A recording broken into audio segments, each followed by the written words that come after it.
Buenas noches.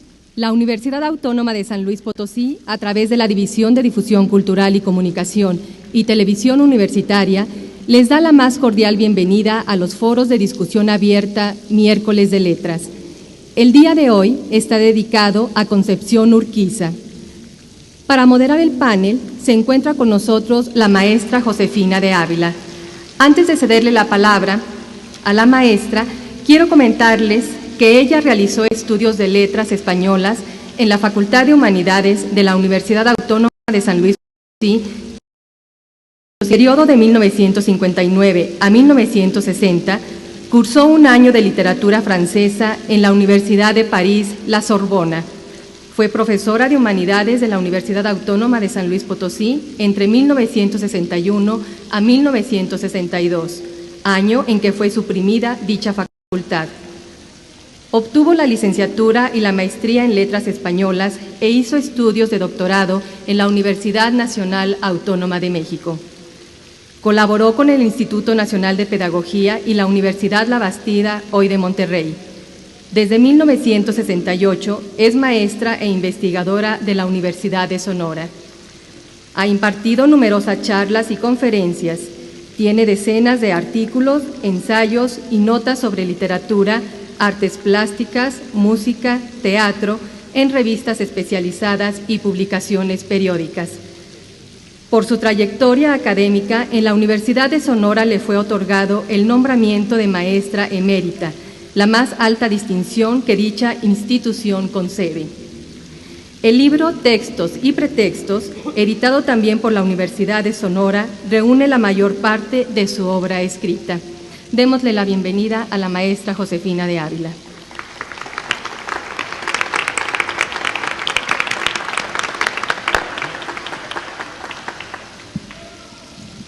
Pues me toca presentar a ustedes a los distinguidos panelistas de esta noche, algunos de ellos conocidos por ustedes, pero me voy a permitir leer algo de cada uno.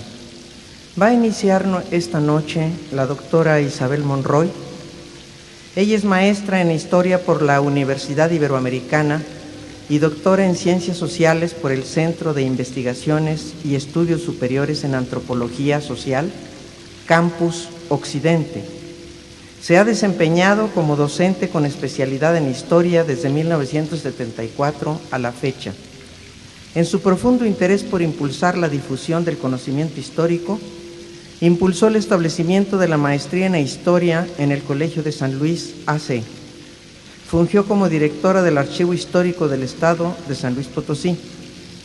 Ha participado como miembro y asesora en diversas sociedades e instituciones académicas, como la Academia de Historia Potosina y el Comité Mexicano de Ciencias Históricas, entre otros. Es autora de numerosos artículos, prólogos y libros. En 1997 publicó Breve Historia de San Luis Potosí, única obra que mencionaremos ahora. En 2002 fue nombrada cronista del municipio de San Luis Potosí. Actualmente es secretaria académica del Colegio de San Luis. Margarita Díaz de León es licenciada en Ciencias de la Comunicación por el Instituto Tecnológico y de Estudios Superiores de Monterrey. Cursó la maestría en Letras Modernas en la Universidad Iberoamericana Santa Fe, en México DF. Ha realizado estudios sobre crítica y análisis de la literatura hispanoamericana, literatura del siglo XX y literatura náhuatl. Tiene una larga experiencia como docente e investigadora en diversas universidades del Estado, incluyendo la Universidad Autónoma de San Luis Potosí. Ha publicado varios artículos en diversas revistas y suplementos culturales, producido programas radiofónicos y participado de montajes teatrales. En el plantel San Luis Potosí, abril de 1999. En 1997 obtiene el reconocimiento a favor del desarrollo del arte por parte del Instituto de Cultura de San Luis Potosí, Desarrollo Integral de la Familia y Ágora, San Luis Potosí, México, 30 de octubre de 2003. Ella va a enfocar la vida de Concha Urquiza desde su perspectiva de escritora. Una vez que la doctora Monroy haga la contextualización histórica de la vida de Concha Urquiza. Laurelena González, muy conocida por todos ustedes, es licenciada técnica en diseño. Realizó estudios de lengua y civilización francesa en la Sorbona de París. Ha publicado libros de poesía bajo los títulos de Ciudad sin puertas, Arena en las manos y Paredes de polvo. Colaboraciones suyas de poesía y ensayo han sido publicadas en las siguientes revistas: Tierra Adentro, Blanco Móvil, Periódico de Poesía, Ventana Interior y Dos Filos. Ha colaborado en diversos suplementos culturales del periódico Pulso y participó junto con el colectivo, el profesor Armando Adame, aquí presente también, y con Norberto de la Torre, que es director del Museo Otoniano, en el colectivo de la UNAM, La Llanura Despierta. Ha sido coordinadora de eventos internacionales del Festival Primavera Potosina, conductora y productora del programa semanal de cultura del Canal 9 de televisión local Oficio y Memoria, directora de la Casa Ramón López Velarde y de la editorial Ponciano Arriaga. En 1991 obtuvo el primer lugar del Premio Estatal de Literatura Manuel José Otón. Ella enfocará la obra literaria de Concha Urquiza. Y el maestro Adame realizó estudios en la Normal Superior de México con una especialidad en civismo y ciencias sociales. Ha sido coordinador de diversos talleres literarios, director de difusión cultural de la Universidad Autónoma de Zacatecas, editor adscrito al Departamento Editorial de la Universidad de Zacatecas, director de Planeación y Programación del Consejo Estatal para la Cultura y las Artes y del Instituto de Cultura de San Luis Potosí. En publicaciones culturales se ha desarrollado como director del suplemento cultural El Unicornio de El Sol de Zacatecas. Es director de la revista Verde Cierto, editor de la revista Ventana Interior, colaborador de numerosas publicaciones, entre las que destacan Letras Potosinas, Tierra Adentro, Études Mexicaines de la Universidad de Perpignan, Francia, y el Canán Barbudo de Cuba. Actualmente es el director de la Casa del Poeta Ramón López Velarde. Tiene varias obras, entre las que destacan Era más noche lo que tiene el día, que es un poemario de 1980, Oscuro Destello, sección del libro La Llanura Despierta, UNAM, 1998, que antes había mencionado. Enseguida, nuestra compañera Ángeles Moctezuma leerá un poema de la escritora que hoy nos ocupa, de Concha Urquiza. ¿Cuándo? ¿Cuándo, Señor? ¿O cuándo te entregarás por siempre a mi deseo? No basta que me veo a oscuras, suspirando, tras de mi propia vida rastreando. Como cierva ligera, de agudo dardo en el costado herida, gime sin ser oída, bramando en ansia fiera tras la dulce, lejana madriguera. Su grito se derrama por los vibrantes ecos dilatado. Así cierto he clamado, mi Dios, así te llama el corazón preso en la antigua llama. Qué encanto misterioso, si más que el propio cuerpo estás conmigo, y en leve pan de trigo, y en sorbo deleitoso, 1000 veces te me diste por esposo. ¿Qué misteriosa arte de mis ávidas manos te desvía? Como el rayo del día, tal huyes al tocarte, y solo puedo verte y desearte. ¿Por qué, si enamorado, la ley esquivas del abrazo ardiente? ¿Por qué la dulce fuente hurtas del bien deseado, dejando labio y corazón burlado? No pueda la pobreza hacerte huir, ni la maldad nativa, si cual de fuente viva de sola tu belleza mana toda virtud y fortaleza.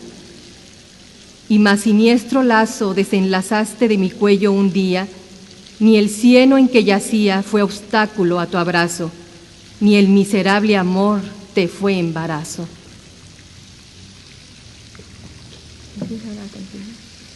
Bien, vamos a empezar la contextualización histórica de la vida de Concha Urquiza con la doctora Isabel Monroy. Adelante, doctora. Buenas noches tengan todos ustedes.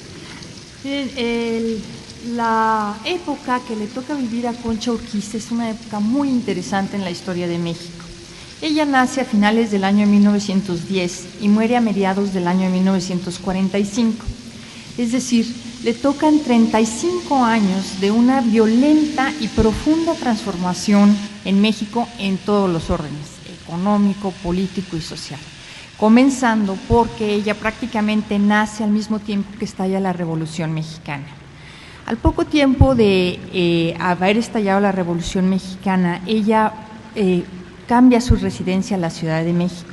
Sin embargo, el conflicto que nosotros denominamos Revolución Mexicana va a tener diversas caras a lo largo y ancho de todo el país. No podemos hablar de una sola Revolución Mexicana, son muchas revoluciones, son muchos movimientos a los que denominamos Revolución Mexicana y que dependiendo de los estados van a ser vividos con mayor o con menor intensidad.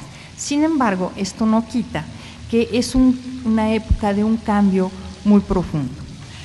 Primero, el trastocamiento del orden político obviamente va a provocar también una ruptura muy importante a niveles económicos y a niveles sociales. Y esto va a cambiar el México del siglo XIX y de los principios del siglo XX de ser un México moderno en el sentido de la palabra, pero muy acartonado, con clases sociales profundamente estratificadas, a un México mucho más vivo, mucho más auténtico, y un México donde los diversos grupos sociales van a tener distintos puntos de emergencia. Y esto es algo que va a ser una de las características importantes del siglo XX. Bueno, a ella le toca la conclusión de la etapa violenta de la Revolución Mexicana, el ascenso al poder de Obregón y lo que se denomina la institucionalización de la Revolución Mexicana, que es cuando el movimiento o el gobierno, el poder, deja de estar en manos de solamente un grupo de generales y pasa a ser un gobierno institucionalizado a través de la fundación del Partido Nacional Revolucionario, del Partido de la Revolución Mexicana y finalmente del Partido Revolucionario Institucional. Es decir, le toca transitar de los generales de la Revolución a los presidentes institucionales, comenzando primeramente por Calles, Ortiz Rubio, Abelardo Rodríguez, Cárdenas y finalmente Manuel Ávila Camacho. Dentro de estos años de su corta existencia, porque no podemos decir que su existencia haya sido muy larga, a ella le toca vivir uno de los conflictos más fuertes que hubo después de la Revolución Mexicana, y es precisamente lo que se denomina como Guerra Cristera. La Guerra Cristera fue un conflicto que se desató en México entre 1926 y 1929, donde había una fuerte oposición entre el gobierno de la República Mexicana y la Iglesia Católica. Esta lucha fue más violenta en la región del Bajío que en otras regiones del país, pero indudablemente que cimbró a toda la sociedad mexicana, y yo creo que este movimiento tuvo una gran repercusión dentro de la propia experiencia de Concha Urquiza. Posteriormente ella se traslada a vivir a la ciudad de Nueva York alrededor del año 1928 y vivirá aquí hasta más o menos 1933, cuando regresa a México.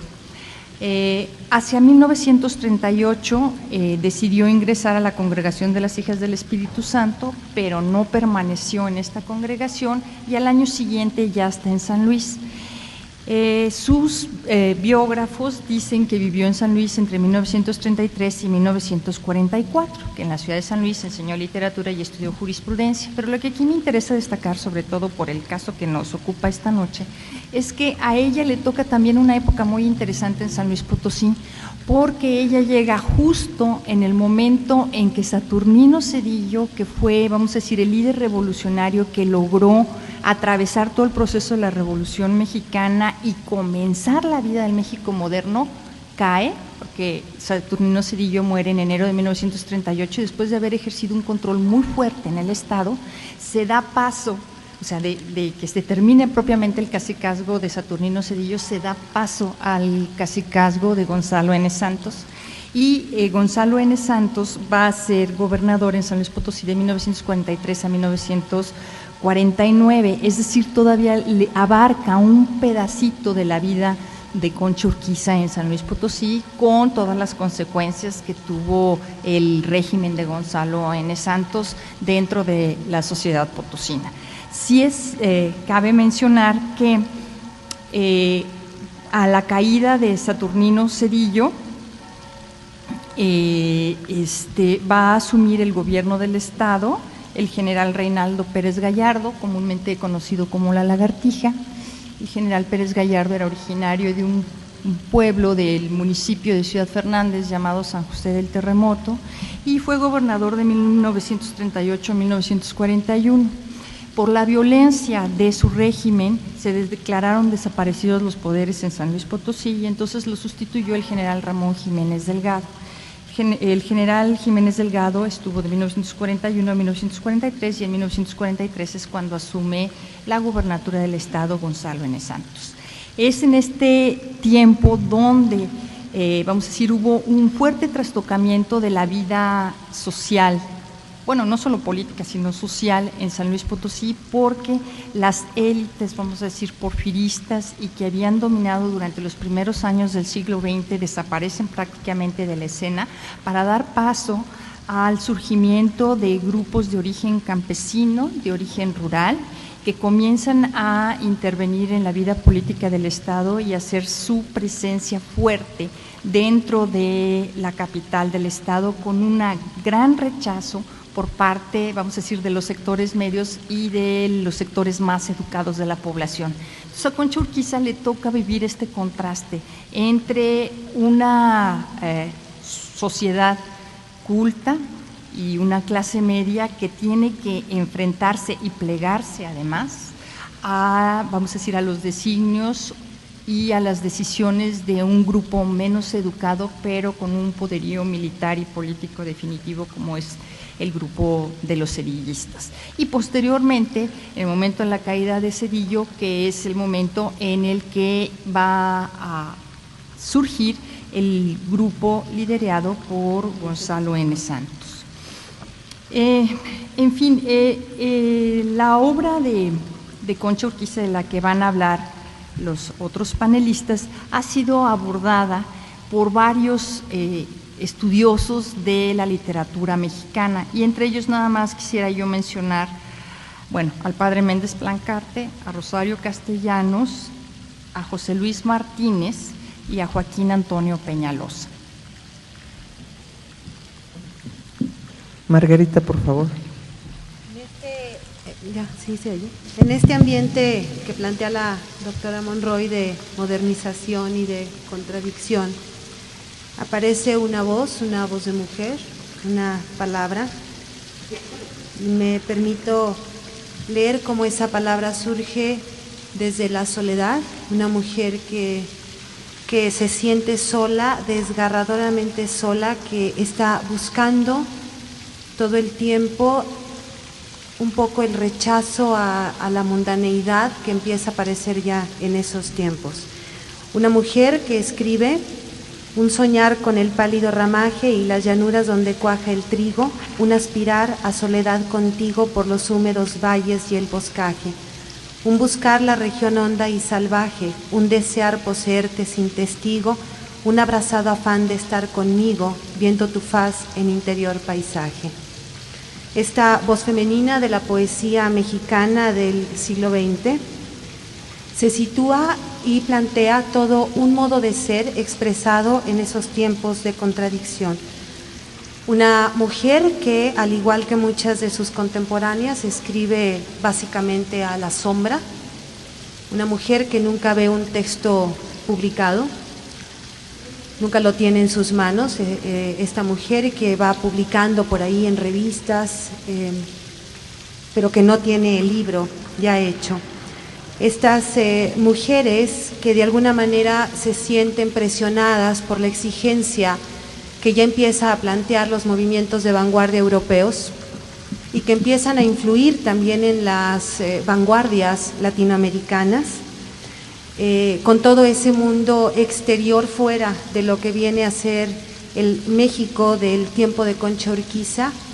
Tenemos, por ejemplo, el florecimiento de la poesía negra antillana, la explosión también de los sistemas políticos autoritarios en América Latina.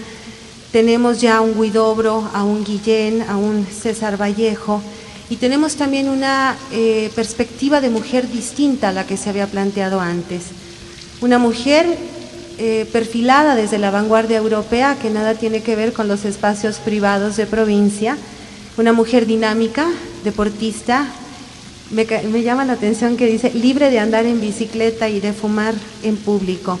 Y sin embargo, Concha Urquiza se debate entre una sociedad castrante y una búsqueda entre el mundo y lo divino. Son tiempos en que las mujeres ingresan a las universidades, tiempos en que estas mujeres que ingresan a estas aulas se perciben extrañas y ajenas, puesto que empieza a existir y a percibirse un divorcio entre su propia historia intelectual y lo que ellas empiezan a percibir en los propios espacios universitarios. Por lo tanto, son mujeres que se ven obligadas a seguir un código masculino para poder adaptarse y sentirse más cómodas, ¿no?, en estas aulas. Por lo tanto, no es de extrañarse encontrar muchos versos muy contradictorios o muy eróticos o muy austeramente masculinizados. Mujeres que todavía están tratando de buscar su voz auténtica en este mundo muy viril. Incluso cuando leí lo de el padre Plancarte, que decía, no le puedo llamar poetisa porque escribe de una manera viril. Entonces, ahí vemos esa contradicción también de estas mujeres que se van ajustando a estos códigos masculinizados. Encontramos entonces dos tipos de escritoras que florecen en este contexto. Son escritoras o sumamente hiperintelectualizadas, infelices quizá por tanto, quién sabe, orientadas hacia el suicidio o muertas prematuramente, con una especie de aura de romanticismo dramático en esta hiperintelectualización. Y por otro lado, encontramos también voces de mujeres poetas, poetisas, muy convulsionadas, con vivencias totalmente desgarradoras, esta poetisa que se desintelectualiza, que sincera su alma, que expresa con autenticidad una búsqueda de fracaso y de fragmentación. Y a mí me parecería que ahí precisamente es donde se viene a instalar Concha Urquiza, en medio de estas dos fragmentaciones. Por un lado tenemos a esta mujer muy influida por muchos escritores y muchas lecturas bíblicas, griegas, latinas, también del romancero de García Lorca, de Fray Luis de León, de Sor Juana, de Santa Teresa, muy hiperintelectualizada, pero también por otro lado como una mujer muy sensible frente a la búsqueda de la belleza de lo divino. Muy bien. Por favor, Laura Elena. Buenas noches y gracias por la invitación y por la presencia de todos ustedes. Alrededor de la escritura, alrededor de la imagen, de la memoria de una mujer que estuvo en este sitio donde estamos nosotros y de una mujer que convivió con personas que están aquí con nosotros en algún momento y que gracias a la solidaridad que alrededor de la literatura y del conocimiento se da una amistad fecunda, y en este caso el padre Méndez Plancarte la completa, porque si no fuera por él nosotros no podríamos estar el día de hoy reflexionando sobre la obra de esta mujer y sobre la obra de esta escritora. Y esto completa un poco lo que mis compañeras que me han antecedido dicen del ambiente histórico y de la realidad de la mujer que se acerca y se acercaba a la escritura.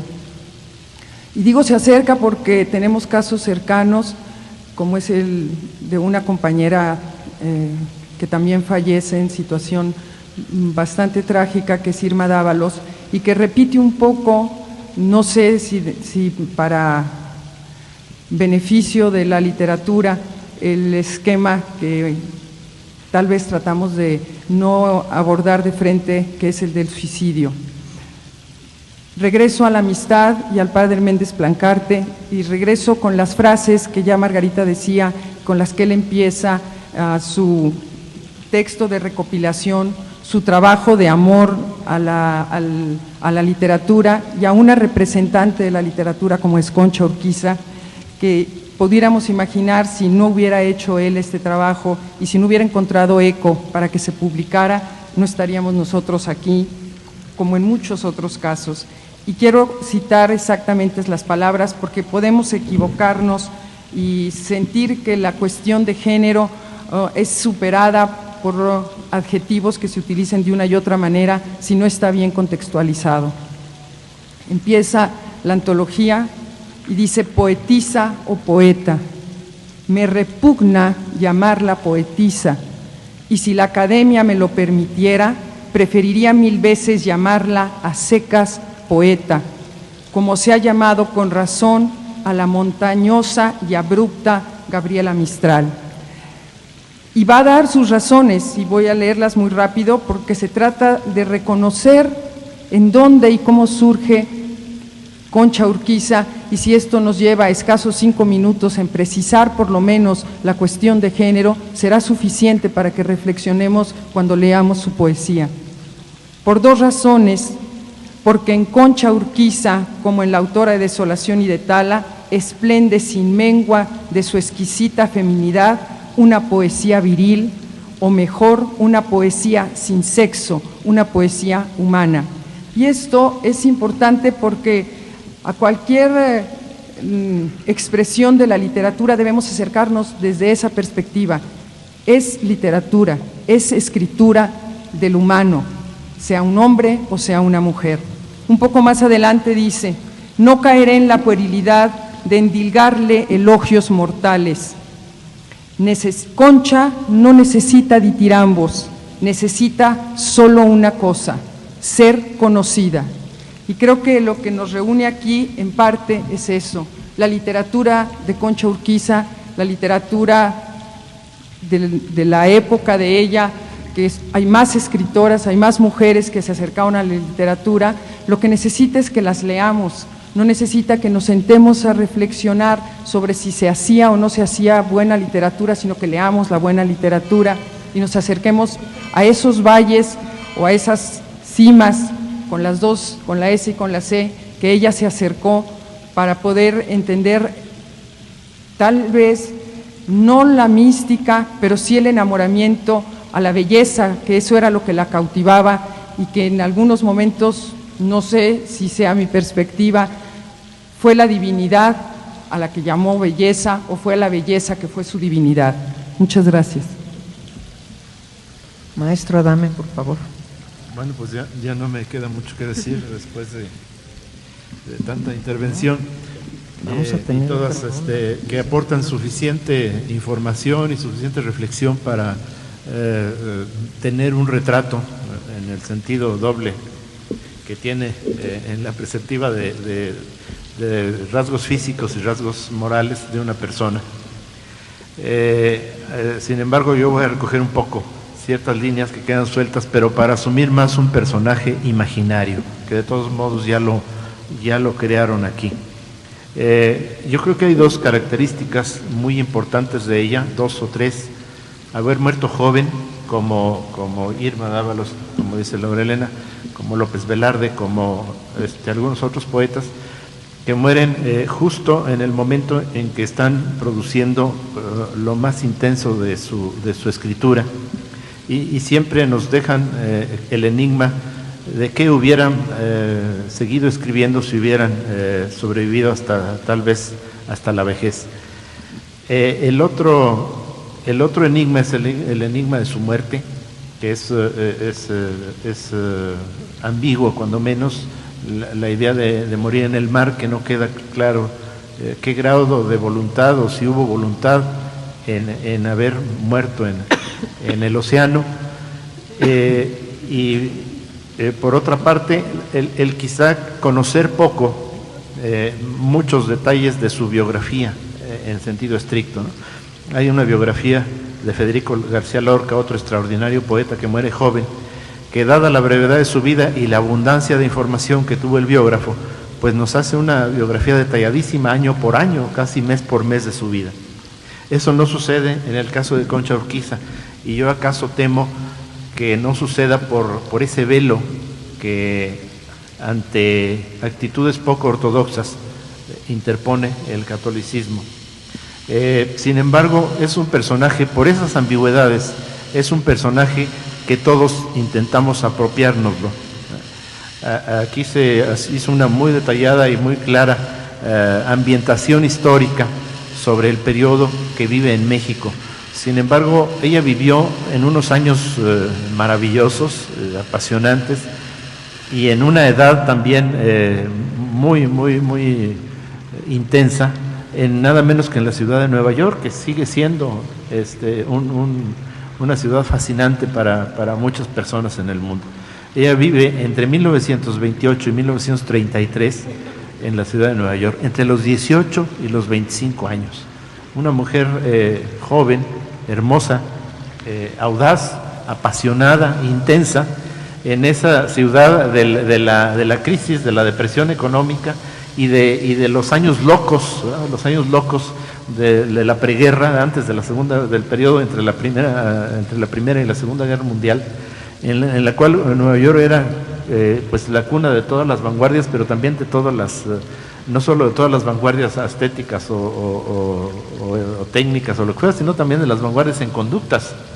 Entonces yo creo que yo sospecho que esa especie de crisis con la cual se enfrenta al llegar a esta recoleta ciudad de San Luis Potosí, le sobreviene un poco de esos contrastes entre la vida intensa que vivió en su primera juventud, casi adolescencia, en una ciudad que debe haberle ofrecido muchísimos atractivos y muchísimas oportunidades para la pasión y para la intensidad en la vida, y el enfrentarse de pronto, después de tal vez del hastío de esa vida intensa, a un vacío, ¿no?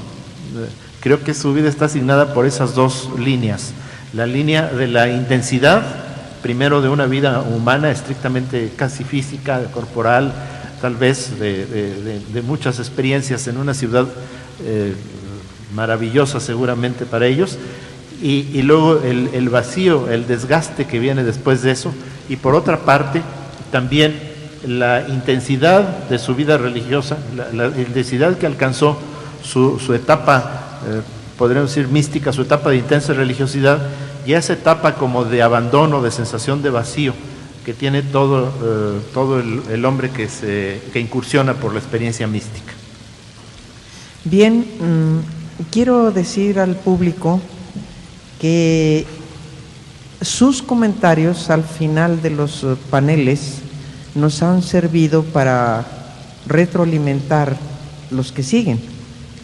Y atendiendo a una solicitud repetida, vamos a hacer una segunda ronda con otros 5 minutos por panelista, y les voy a pedir que retomen algunas cosas que hubieran querido decir en la primera. A ver, doctora Monroy, por favor. Bueno, efectivamente, una de las partes que menciona el maestro Adame, que yo mencioné sumamente rápido y casi en la pasada, es precisamente la gran crisis económica que hay en 1929. Es el famoso crack del 29, como se denomina en historia, donde precisamente en Wall Street de Nueva York hay la quiebra de la bolsa y hay una gravísima crisis dentro de esta sociedad. Entonces, ustedes imagínense una muchacha que viene saliendo del movimiento, o sea, viene corriendo del movimiento cristero o experimentando el movimiento cristero, después de muchos años de una situación muy incierta, llega a Nueva York, se instala y de repente al año se viene la gran crisis, o sea, la quiebra del 29 y la grandísima crisis que va a haber en los Estados Unidos hasta el año de 1932. Por supuesto, la migración mexicana a los Estados Unidos había sido muy fuerte, sobre todo a raíz de la Revolución Mexicana. Es una migración que comienza por ahí de 1870, pero se agudiza con la Revolución Mexicana y es una migración que a partir de la crisis de 29 va a comenzar a repatriar un buen número de mexicanos. Concha Urquiza, a pesar de que está situada en un estrato medio en la ciudad de Nueva York, de todos modos no es ajena a este sentimiento que de repente comienza a surgir contra aquellos que están ocupando lugares que podrían ser ocupados por los propios norteamericanos. Entonces, en ese sentido, su experiencia no debe de haber sido nada fácil. Por otro lado, también faltó decir sobre la campaña presidencial que hace José Vasconcelos, en la que va a haber una llamada sumamente importante a todo este núcleo de personas educadas de la clase media por crear un México con alternativas diferentes, un México donde hubiera mayor libertad para la mujer, un México donde hubiera mayor libertad para los ayuntamientos, un México que estuviera con vamos a decir, con un gasto orientado. En fin, una propuesta como muy distinta de gobierno de lo que habían sido las propuestas anteriores de gobierno y que es una propuesta que, como todos ustedes saben, fracasó. Y de este grupo de gente hubo muchos intelectuales alrededor, sobre todo de la Universidad Nacional, que estuvieron muy metidos en este movimiento vasconcelista, del cual yo no creo que Concha Urquiza haya sido ajena. Y por último, sí quisiera mencionar que a mí me parece que pudiera establecerse algún tipo de nexo o de relación entre Concha Urquiza, por los años de su vida, no por otras circunstancias, y Concepción Cabrera. Más o menos van a vivir en épocas muy parecidas. Claro, Concepción Cabrera nace un poco antes, bueno, bastantes años antes, pero también es una mujer que escribe y es una mujer que dejó una huella muy profunda en San Luis. Margarita, por favor. Bueno, primero debo decir que me costó mucho trabajo encontrar libros de Concha Urquiza y que agradezco a la señora Martita Córdoba el haberme facilitado el texto. Y al leer este texto, que además es prestado y que lo voy a tener que adquirir en algún momento porque me encantó, encontré 3 líneas literarias. Me metí a la obra de esta mujer y encontré una disociación entre su vida, la historia de su propio contexto y su poesía. Y dentro de su poesía registré 3 fases de una constitución de identidad femenina. Por un lado, encontré en Concha Urquiza un descubrimiento de un mundo sensorial, un momento gozoso de iluminación, una exaltación del yo, una palabra erótica que se despliega. Y nos dice, como amante en el seno del amigo, que largamente bebe su deseo, gozarme quiero en soledad contigo. Allí te encontraré a la vez postrera y en tu pecho de amores florecido conoceré la eterna primavera. En segundo lugar, encontré una fase de ruptura entre el impulso amoroso y la fatalidad, una especie como de momento de decepción donde la palabra erótica se va volviendo dolorosa. Y nos dice, ¿por qué si enamorado la ley esquivas del abrazo ardiente? ¿Por qué la dulce fuente hurtas del bien deseado, dejando labio y corazón burlado? Y por último, encuentro un canto, una palabra que supera la palabra, un canto débil, un canto que intenta recobrar la fe perdida, un canto que busca o la vida o la muerte. Empiezo a ver cómo la eroticidad o la palabra erótica se empieza a oscurecer, a desvanecer, y nos dice: allá abajo en el seno de la tierra está aprendiendo a sonreír la muerte. Rescatar a Concha Urquiza es hacer visible lo invisible para la memoria literaria. Es una voz que le da sonido a muchas voces contradictorias que por miles de motivos no fueron registradas o no pudieron escribir ni siquiera un mínimo verso. Mujeres que vivieron en esta primera mitad del siglo XX, cuyas vibraciones tenemos que rescatar. Mujeres que vieron en el rostro de Cristo la belleza del amor y de lo divino. Mujeres que no pudieron renunciar al deseo mundano. También mujeres que murieron con el estigma de un amor desesperado.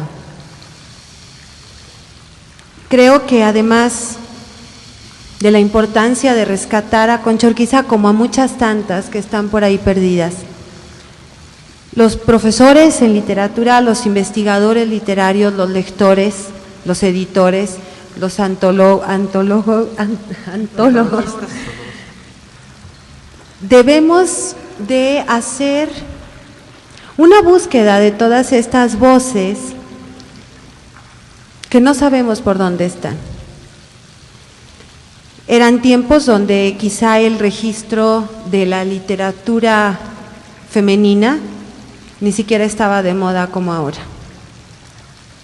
Ahora hablamos de género, hablamos de mujeres, hacemos estudios de género, estamos tratando de curar esa disociación que todavía padecemos muchas mujeres y que yo la encuentro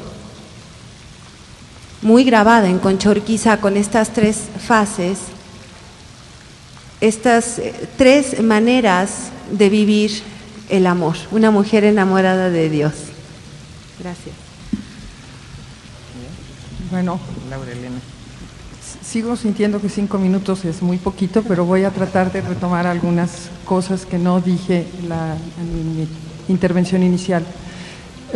La primera, que creo que se nos ha olvidado a todos los que estamos aquí mencionar en el trayecto de Concha, es además de la importancia de sus años en Nueva York y en Estados Unidos, que la gente que la conoce sabe que estuvo muy contenta en su experiencia en Estados Unidos, la gente que la conoció, y debemos mencionar a Rosario Yarzum, que fue su gran amiga. Méndez Plancarte dice que casi su madre, que la protegió y le ayudó a crear un ambiente importante para ella para poder escribir, y creo que esa es una de las cosas que nos podría ayudar a completar la falta de reflejo de la historia inmediata que nos narra Isabel y que nosotros no encontramos cuando vemos la lectura de la obra de Concha, porque lo que encontramos es la manera como ella busca hacia adentro lo que le es significativo.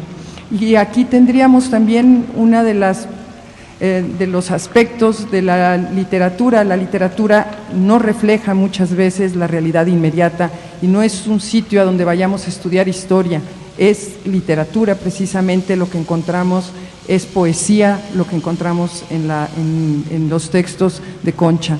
Concha fue una niña brillante. A los 12 años publicó en una revista, la revista, si no me equivoco, de Yucatán, sus primeros textos, y son textos con un corte clásico, admirable para una niña de 12 años. En el texto, en el libro original del doctor Méndez Plancarte, encontramos también parte de sus diarios, en el que vemos la reflexión diaria de una mujer consciente de las cuestiones esenciales en la vida, no de las futilidades de la vida. Y ese hace diferente la constitución de la poesía de Concha Urquiza. Sí había mujeres que escribían jarabes como decía Méndez Platarque, jarabes líricos, dulzones, Coca-Colas, que ya entonces existía y sigue habiendo. Y creo que en el caso de Concha Urquiza no vamos a encontrar muchas Conchas Urquiza, porque la preparación, que sería el otro aspecto que mencionaría de ella, además de su filiación comunista que no habíamos mencionado, cuando regresa de Nueva York, y después su acercamiento y su necesidad de querer entrar a ser religiosa y el no poder con la vida y con el tipo de disciplina que le impedía a ella realizar su disciplina intelectual, la disciplina de todos los días de un convento. Tiene en los fundamentos, o lo que podemos encontrar si quisiéramos leer las influencias o las raíces de ella, tendríamos que estudiar bastante la Biblia, porque ella no nada más se acerca a la Biblia como una inspiración, sino como la estudia. El Cantar de los Cantares lo analiza y se deja influenciar por él, los Salmos, otros el libro de Job, que es uno de los libros más importantes, sobre todo para sus sonetos bíblicos. Después tenemos una influencia de los clásicos españoles, Fray Luis de León, sobre todo, al quien ella, como también nos dicen sus historiadores, le llamaba el maestro, porque decía que era su maestro, que tenía que leer. A la poesía griega de Homero, tradujo a Virgilio. Entonces no estamos hablando de una mujer nada más muy emocionada con la vida, estamos hablando de una mujer con una formación intelectual fuerte y con una gran pasión y con una lucha interna, que es a la que nos asomamos en su poesía. Y creo que para también ser justos con otro de sus investigadores, José Vicente Anaya es otro de los estudiosos que presenta en el caso de Lecturas Mexicanas, aborda el prólogo de la publicación en Lecturas Mexicanas y completa lo que ya de manera muy entrañable y muy llena de dolor también el padre Méndez Palancarte nos menciona. En el tema del suicidio, sí, no podríamos nadie asegurarlo, pero lo que sí podemos decir es que en su último poema, que es el de Knox, sí se siente el abandono, sí sentimos la soledad y la necesidad tal vez de trascender ese dolor, y para el creyente muchas veces la única manera de encontrarse con la faz del amado es la muerte. Muchas gracias. Maestro, dame. Bueno, yo quiero terminar con un breve texto de esta mujer de extremos, porque realmente si la podemos, de extremos y de grandes ambigüedades, del comunismo al catolicismo, de Nueva York a San Luis, en fin, con un texto que es parte de una carta que le dirige a Rosario Yarsun desde Pátzcuaro el 27 de agosto de 1939, y desde luego yo sé que la escritura más auténtica de una persona que escribe poesía es la poesía. Sin embargo, cuando uno escribe poesía, sabe que va a ser leída por muchos y por más pierde intimidad. Y una carta personal a una persona que le tiene un gran afecto, yo creo que también nos revela mucho de la personalidad de Concha Urquiza y su relación con las experiencias que está viviendo en ese momento. Dice: los templecillos pobres de los pueblos, donde apenas se oye murmurar rezos a alguna vieja y donde el sagrario por abandonado cuadra bien al más abandonado de los hombres, Cristo Jesús, estos templos son los que desde un principio me han conmovido más.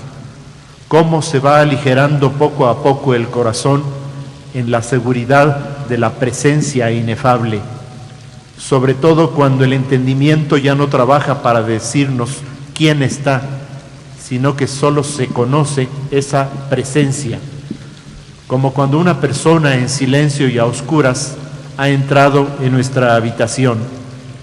La soledad entonces sí existe. Si existe, la soledad entonces, si existe, es solo por fuera, en el cerco exterior del alma, y no sirve sino para estrecharla más contra él y apretarla en sus brazos.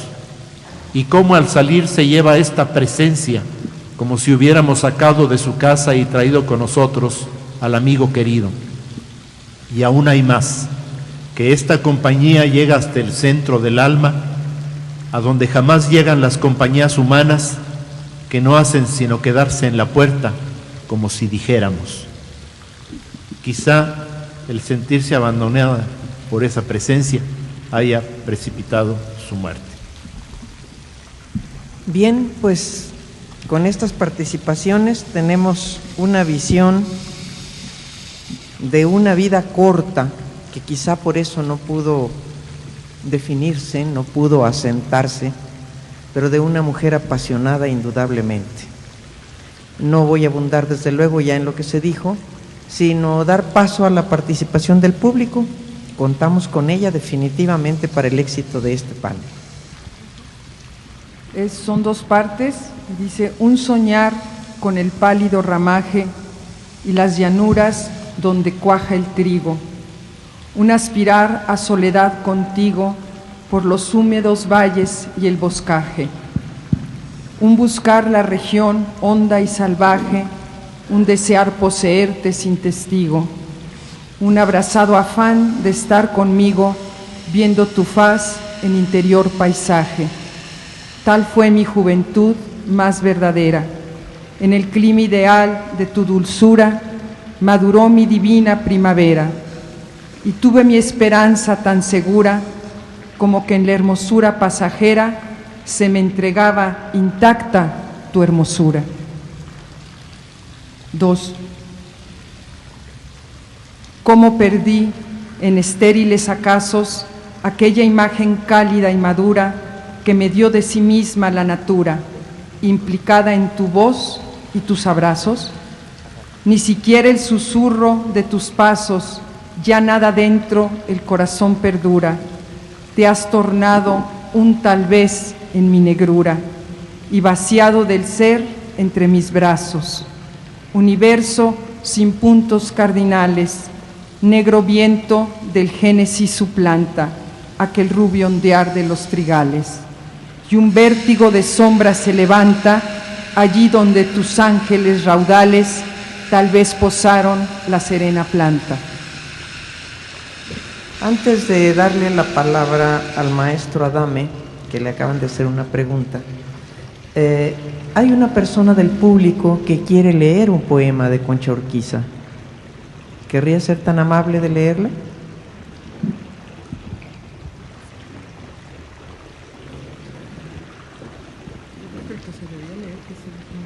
Pase, por favor. Ah, ya tiene micrófono, Sí. adelante. Bueno, es para mí un honor decir un soneto de Concha Urquiza. Ella inicia en este que se llama Al olor de tus aromas, con un epígrafe que dice: diréis que me he perdido andando enamorado de San Juan de la Cruz. Dice: atraída al olor de tus aromas y embriagada del vino de tus pechos, olvidé mi ganado en los barbechos y perdí mi canción entre las pomas. Como buscan volando las palomas las corrientes mecidas en sus lechos, por los montes de cíngulos estrechos buscaré los parajes donde asomas. Ya por toda la tierra iré perdida, dejando la canción abandonada, sin guardar la manada desvalida. Desde que olvidé mi amor y mi morada, al oler de tus huertos, atraída del vino de tus pechos, embriagada.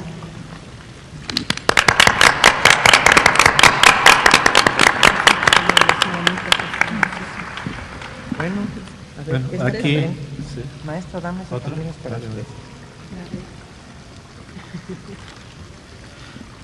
Hay una pregunta que si se puede considerar como una poeta o poeta dice aquí, mística a Concha Urquiza. Bueno, sí, yo creo que sí. Ahora que acabo de escuchar este texto que está tan tan metido en San Juan de la Cruz y en el Cantar de los Cantares, me vino a la mente esta suerte de quienes pertenecemos a la tradición católica, que por no renunciar a la sensualidad del Cantar de los Cantares lo consideró un poema simbólico, en lugar de tomarlo en su hermosísima dimensión de poema erótico. Y a partir de ahí se inició toda la codificación que llega a expresar la experiencia mística por medio del lenguaje erótico. Y yo pienso que la experiencia, que más allá de ser una simple traslación del lenguaje, es más bien la vivencia de la experiencia religiosa llevada a tal extremo y a tal intensidad que llega a suplantar a la experiencia erótica. Y como el ser humano no tiene forma de experimentar más intensamente una relación con el ser amado, entonces la experiencia erótica se convierte en una experiencia religiosa, en una experiencia divina, y en ese sentido yo creo que sí se debe considerar a Concha Urquiza como una poetisa mística, ¿no? Y por otro lado, pues yo creo que nadie podría ahondar, a no ser que pasen algunos años y se descubran algunos documentos que lo revelen. Yo creo que nadie podría ahondar en el enigma de la muerte, que es la segunda pregunta.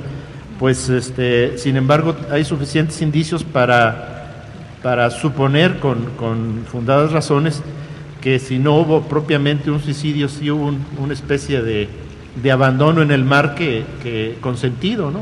Un abandono consentido en el mar que la llevó a la muerte.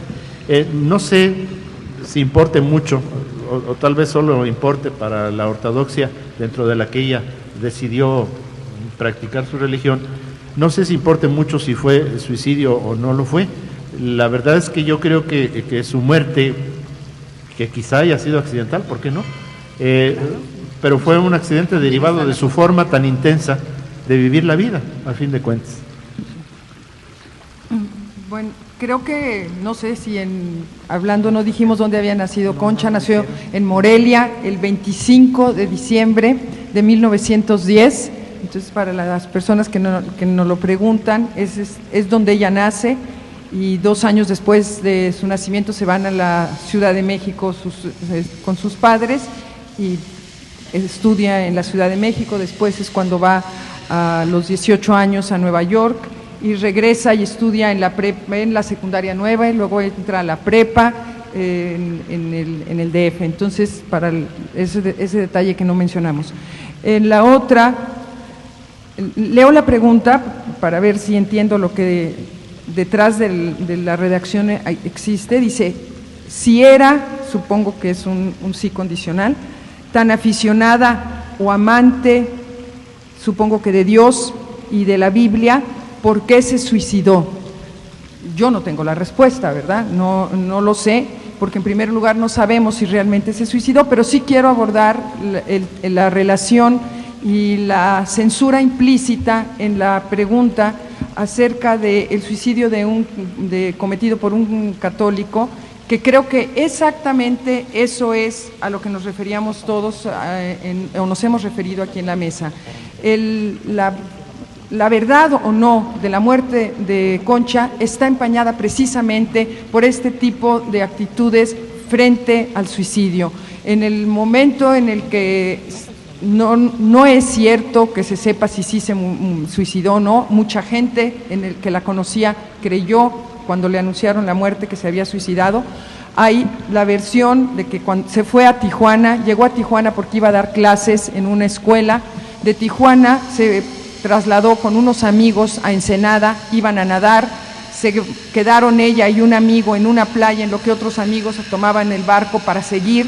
Alcanzaron a oír unos ruidos, no sabían si les estaban hablando o no, en el mar uno no oye bien, y al regresar no encontraron más que la ropa, y ni el cuerpo ni de su compañero ni de ella estaban ahí. Un día después apareció el cuerpo de ella y del compañero, y el doctor que la recoge la lleva a enterrar a Tijuana y está enterrada en Tijuana. Esto sería nada más la versión de su muerte. Lo que no podemos nosotros, y creo que no podemos nadie censurar, es la decisión de que un individuo toma de quitarse la vida. Podemos no escoger hacerlo, pero no podemos censurar al que lo hace, y esa es mi posición. Y yo supongo que la persona que hace esta pregunta lo que trata de reflejar es la posición oficial de la institución, que es la Iglesia, y ante eso pues sabemos la posición de la Iglesia y esta es la mía.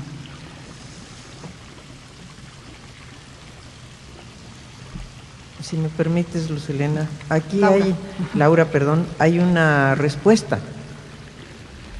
Una persona del público dice lo siguiente: no fue la ausencia de Dios la que la llevó a la muerte, sino el deseo de estar lo más pronto posible ante su presencia, atraída por el amor de su Creador.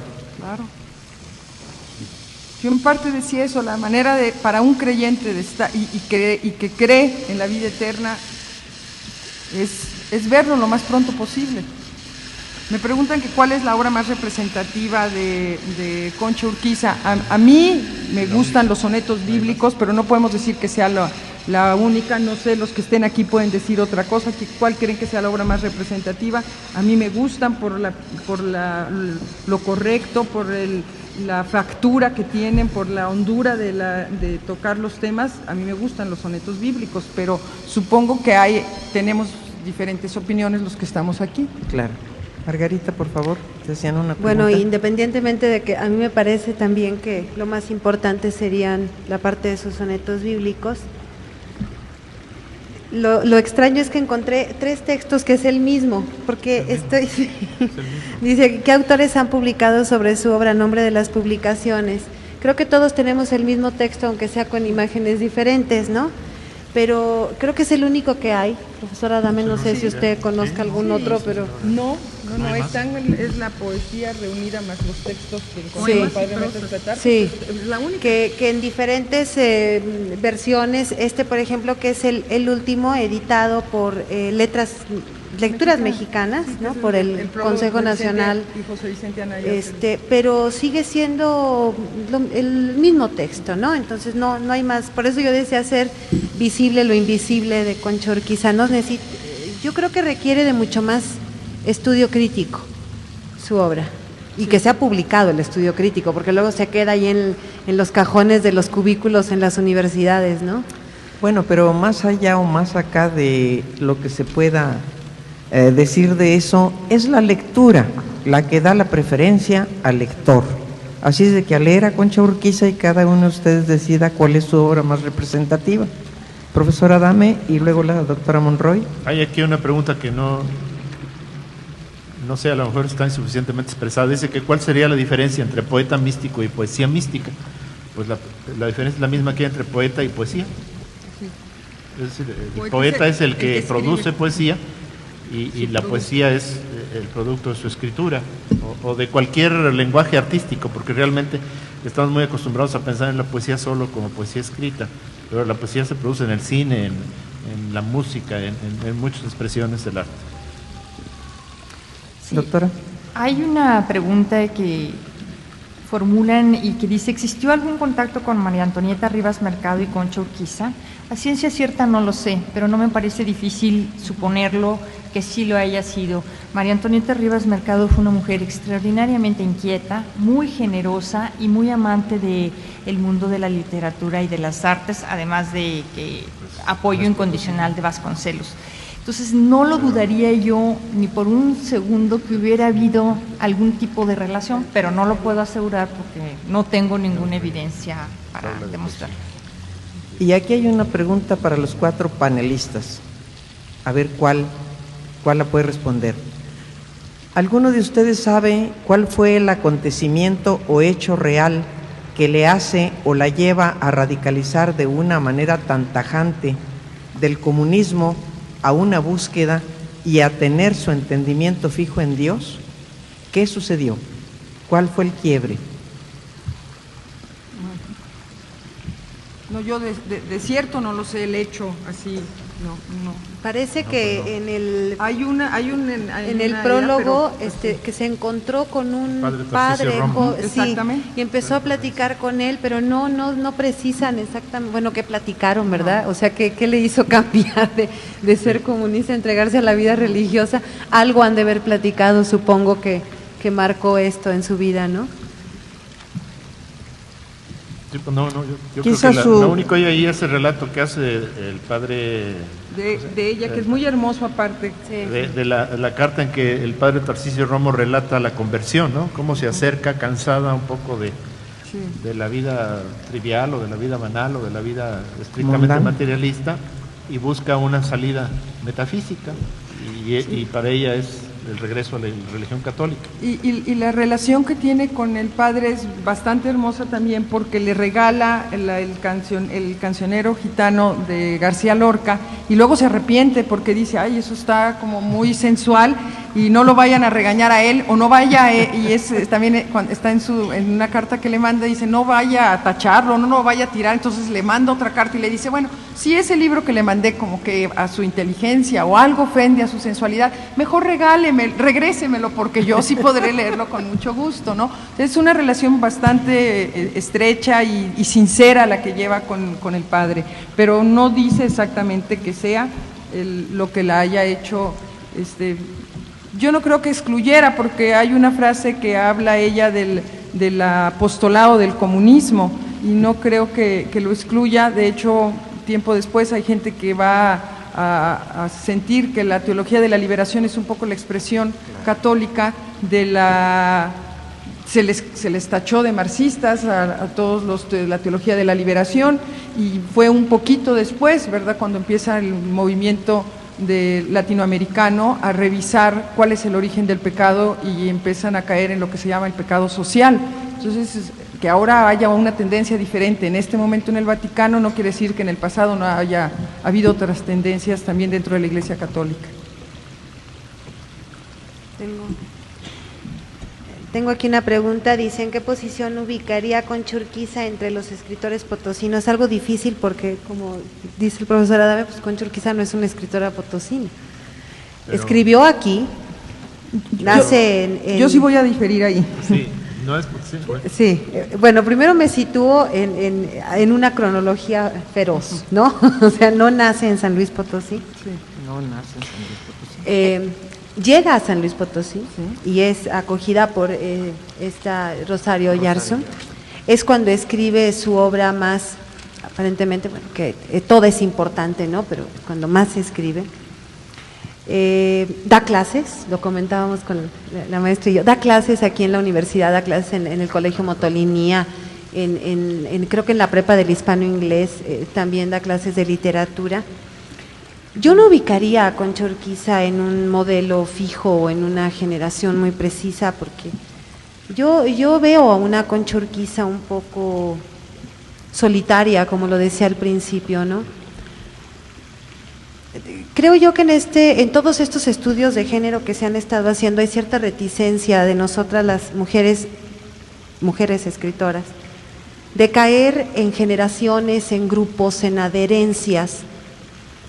Mujeres que después de haber lavado los trastes nos sentamos en la mesa del comedor a escribir algún soneto. Claro, hay sus excepciones, ¿no? Hay mujeres que sí se adhieren a generaciones y a modelos.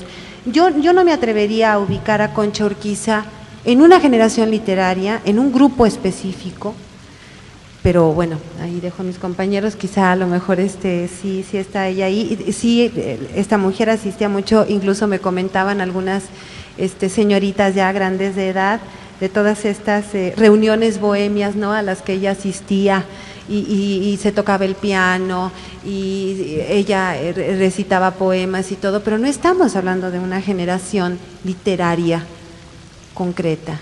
No sé, Laura.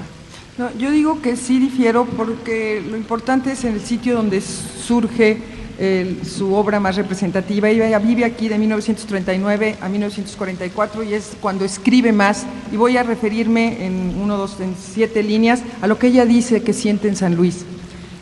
Dice: es un quieto remanso y para siempre encalló mi barquilla, las alas fatigadas, la torpe vela herida, por siempre, para siempre, dulcemente encalló mi barquilla. Y creo que lo que sería el caso de López Velarde, que entre 3 estados, Zacatecas, Aguascalientes y San Luis Potosí, hablamos de dónde es López Velarde, pues sería de los 3, pero es más de donde más escribió, porque es el lugar donde se siente a gusto, y aunque haya estado, su nacimiento haya sido en Morelia, fueron 2 años los que vivió en Morelia y era una niña. Claro que si nos apegamos a esas reglas, pues entonces es michoacana nada más, ¿no? Pero sí es una mujer que es atípica, como decía, en cierto sentido, y no puede ser encasillada por esa razón, por su manera por su tipo de vida comparada. No quiero decir que sea atípica porque no había habido más mujeres como ella con ese tipo de vida, sino porque las otras mujeres se encasillaron en su trabajo y se encasillaron en su educación y en su producción literaria. Ella no, esa es la diferencia. Y también lo que llama la atención es, en una época que estamos hablando de vanguardias y de una escritura totalmente diferente, ella decide escribir poesía mística. Eso también la hace atípica. No era la poesía que la gente en ese momento escribiera o estuviera, por decir algo de moda. Ella no escribió de moda ni escribió para ser publicada, eso sería lo otro. Ella no escribía para que se publicara su obra. Nomás ciertamente nació en Morelia y murió en Baja California. O sea que en ese sentido no puede considerarse potosina, y de 30 y tantos años que vivió, solo vivió 4 o 5 en San Luis. Pero yo creo que todo eso es secundario ante el hecho de que estemos aquí hablando de Concha Urquiza después de 60 años y que siga, que para quienes no la alcanzamos a conocer, se nos haya transmitido como una figura mítica, porque gente mayor de edad a nosotros nos hablaba de ella como una figura paradigmática, y todavía nuestros profesores de la preparatoria o nuestros mentores ya más allá de la escuela nos hablaban de ella como una figura extraordinaria. Entonces, en ese sentido es potosina porque dejó una huella muy honda, muy profunda en San Luis Potosí. Bien, comparto completamente la opinión del profesor Adame. Es totalmente intrascendente. Bastaría con hacerse esta pregunta: ¿es mejor la poesía de Concha Urquiza si afirmamos que es michoacana? ¿Es mejor si afirmamos si es potosina? Por favor, yo creo que todas las codicias respecto al dinero están permitidas, pero el arte es universal, ¿verdad? Aquí hay una pregunta y un comentario muy, muy interesante y que desgraciadamente no va a poder ser respondido esta noche, pero el proyecto de memoria escrita lo tiene considerado el tema. Es tan importante que tiene un apartado para este tema. Dice: si bien ya lo mencionaron, me gustaría que explicaran más a fondo la diferencia entre poesía mística y poesía religiosa. Ejemplo, Sor Juana Inés y San Francisco de Asís. Miren, precisamente ese tema, les digo, va a ser tratado en otro aspecto de memoria escrita. Y bueno, va a estar a mi cargo la diferencia. Y sobre todo ilustrando con autoras de literatura piadosa lo que sería la literatura religiosa y lo que sería la literatura mística, porque hay de los 3 niveles. Y así rápidamente les digo que quien ha leído las moradas de Santa Teresa de Jesús puede captar precisamente ciertos pasos de nivel y de ascendencia hacia lo místico en ese libro de las moradas de Santa Teresa, que desde luego sería el ejemplo de poesía mística. Miren, Sor Juana Inés no fue poeta mística. Sor Juana Inés de la Cruz fue una mujer que escribió de todo por todo, que tenía unos poemas eróticos hermosísimos. Don Gabrielito Méndez Plancarte quiso poner un él mayúscula donde evidentemente era una minúscula, y la han querido hacer mística. Sor Juana Inés es una poeta religiosa y ni siquiera en sus temas es tan religiosa como Concha Urquiza. La religiosidad, les digo, les prometemos ese apartado porque es una pregunta muy importante y muy interesante para desarrollar. y mientras no lo desarrollemos, Concha Urquiza sigue incompleta. Y aquí, en opinión de los panelistas, ¿poetisa o poeta? Yo digo que el que escribe bien es poeta, sea hombre o mujer. Y si es hombre, no es poeta tampoco. ¿Otros comentarios? Pues es cierto, ¿no? Así, gramaticalmente dicen que no, y les digo que no sé por qué dicen que no se vale decir poeta para el femenino, pero a mí se me antoja la palabra para cualquier persona que escriba poesía de alto valor, ¿no? Bueno, aquí entramos a las diferencias de género otra vez. Cuando las mujeres no escribían, los escritores que sí escriben y que distinguían a las mujeres las tenían que tachar de viriles, porque como no había escritura femenina amplia, entonces era viril toda aquella que se atreviera. Unamuno la utiliza para calificar a ciertas escritoras y dice que son viriles, pero por la ausencia de riqueza femenina, y por la otra para jalarlo mejor para los varones, ¿verdad? Entre poeta y poetisa hay la misma diferencia que entre actor y actriz, exactamente la misma, es decir, es un femenino. Lo que pasa es que se puso, ¿cómo les diré? Como moda, decir poetisa era decir aquellas tertulias donde se ignoraba todavía que la poesía era música, y como se ignoraba que la poesía era música, le ponían música de fondo en el siglo XIX, y alguna dama de sociedad se dedicaba a declamar. Entonces terminaron siendo las poetisas en sentido despectivo, como podríamos decir la callejuela o el callejón, en lugar de calle, que es de más empaque. Pero esa es toda la diferencia. Es correcto decir poetisa en ese sentido de la diferencia de los géneros, ¿verdad? Y decirle poeta, pues seguimos en el ámbito de lo masculino. Ahí yo conozco a una poeta joven que dice: a mí no me digan poetisa, yo soy poeta. Afortunadamente la palabra poeta termina en A. Sí, entonces allí le damos el femenino también, fíjate, ¿verdad? Que en los últimos estudios de género, de literatura específicamente no feminista sino femenina, ya no se escribe personaje o los personajes, ahora son personajas. Esto es muy importante, en contra de lo que parezca, lo de género es muy, muy importante, sobre todo ahora que las mujeres estamos ganando espacios. No sé si todavía hay alguna pregunta que quede por allí, con la que quieran participar. A ver, aquí está.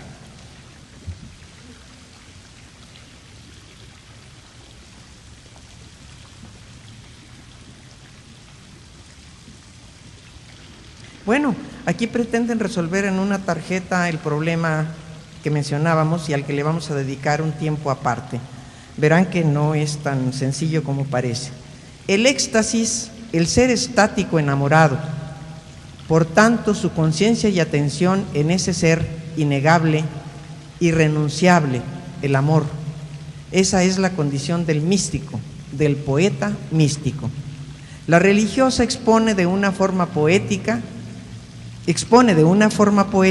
la ideología, pues, de la religión.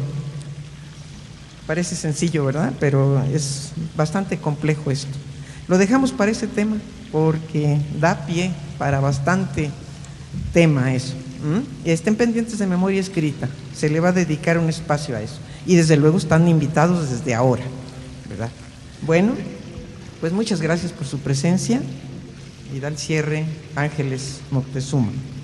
Gracias, maestra, gracias a los panelistas por su presencia en esta noche y gracias por su participación en los miércoles de letras, y les recordamos que el próximo 3 de diciembre se llevará a cabo el foro dedicado a Asunción Izquierdo. Ahora sí, no me resta más que agradecerles su presencia en esta noche y reiterarles la invitación para el próximo miércoles. Gracias por estar con nosotros. Muy buenas noches.